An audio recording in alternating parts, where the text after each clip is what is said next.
in that statement. And then they began to tell me that they had come at this time because the earth is in grave danger, that the energies of yin and yang, the two principal energies on earth, are out of balance, that there is too much of the energy of yang, which is the energy of the masculine principle of creation. That is the energy of action, of doing. And there is not enough of the energy of yin, the energy of the great feminine, and there is this depletion of this energy of holding and nurturance. The energy of mothering is really in gross depletion now. And they said it's teetering like this. If it continues on, the earth will be destroyed, and we will not allow that. So they said, call any form of the divine and we will come. And they said, because there is this gross depletion of the energy of yin, the energy of the great mother at this time, that they have come in the form of the grandmothers, because everybody understands the archetype of grandmother. You think about grandmother, she who loves all the children. She loves the mothers, she loves the fathers, she loves them all. That is the grandmother. And so they said, that is why we have come in this form. Early on, when I was working with them, I kind of wondered, the world is in so much trouble now. Why have they come as the grandmothers? They're very nice, sweet old ladies, but don't we really need a hero or someone like that? We're in deep trouble. I was journeying. This terrible thought came to me as I was on my way to them one day, and I thought, stop that, Sharon, stop it. But the thought was going. And so I stuffed it, and I came before them, and I said, hello, grandmothers. And they said to me, we hear your unspoken thought about who we are. And they said, if the world had needed a warrior, then a warrior would have come. The world needs mothering now. And so we have come. We are the grandmothers. And I have learned over the years that I've worked with them that yes, they are sweet and they are loving. They are love incarnate, but you don't mess with the grandmothers. They are very potent force. So back to my walk. I'm walking along. I'm trying to act like a normal person with my neighbors, because they don't see these old ladies. And they're staying with me as we're walking along Heisler Park. And then we finally get to this one place, and the grandmother said, we want to give you something. And they said, we want to give you the call. And I thought, what? And they said, the call will cover you, and it will awaken you from the inside out and from the outside in, and you will begin to bloom as the flower that you've always been. And from above my head, there dropped down this shiny, silkish kind of fabric, but it wasn't fabric, it was light. It was light, but it had feeling or heft to it.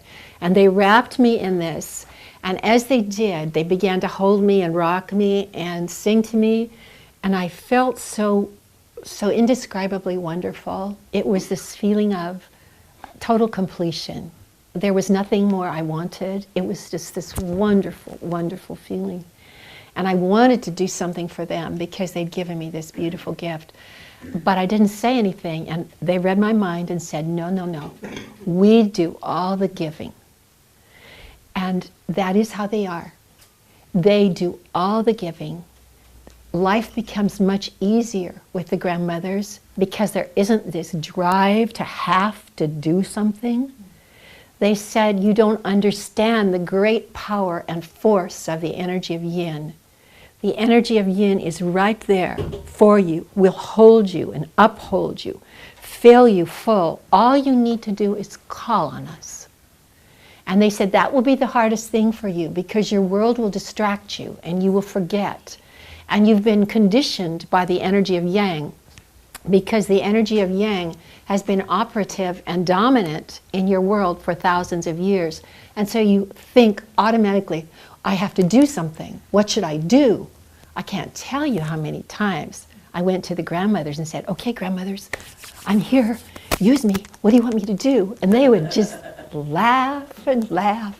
It took me such a long time, and I'm still learning to stop that and just say, grandmothers, I'm here. fill me. And then I know what to do, and it happens.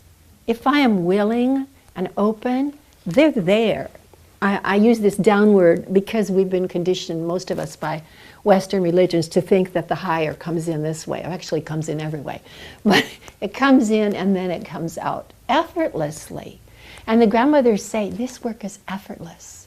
And your life will become easier and easier, as it's supposed to be. So the grandmothers showed up for the first time in 1996 in September. And ever since then, I've been learning from them. And in early 1997, I began to pass the grandmother's empowerment on to other people. I came home from my walk from the beach that day. I probably looked like a basket case. I think my mouth was hanging open. I was just stunned. And I sat down and jotted down everything I could think of. And then I put it away. And I'm going to read to you what I jotted down then. It's in the grandmother's book, which I encourage you to get. You know, I wrote this, sort of. They wrote it through me. And I still open this book and am astounded by their wisdom.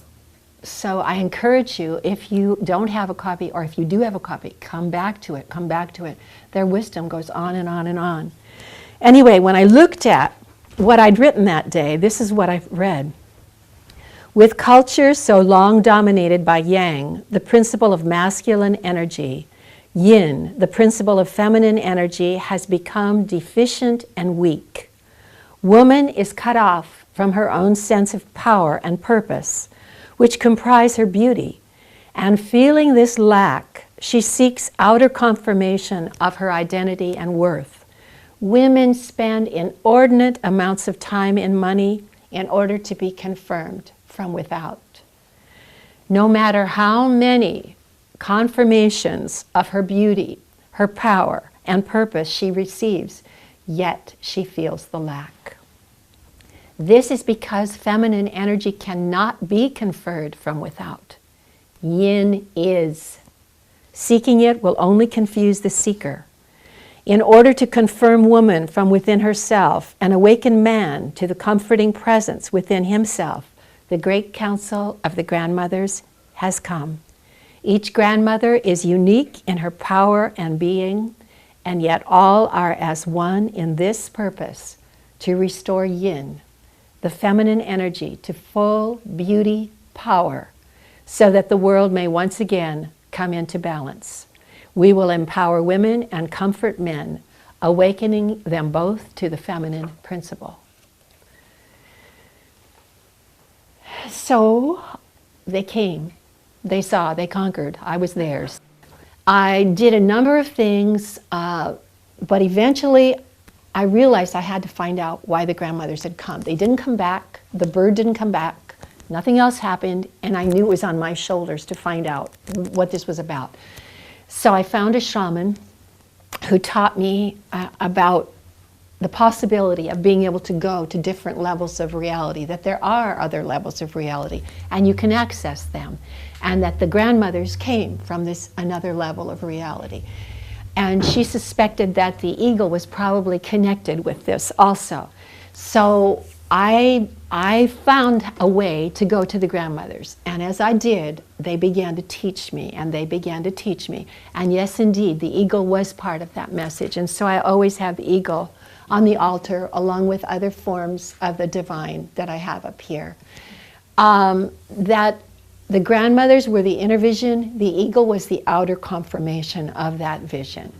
And so the grandmothers began to teach me why they'd come, what the energy of yin is, how to access it, how to live with it. And then they began to teach me to pass on the empowerment and cloak of comfort to other women and men. And early on, they told me, and I knew it was true, that everything they said, every word they said, every teaching they gave me was not for me alone, but was for everyone. And so I started to call groups in to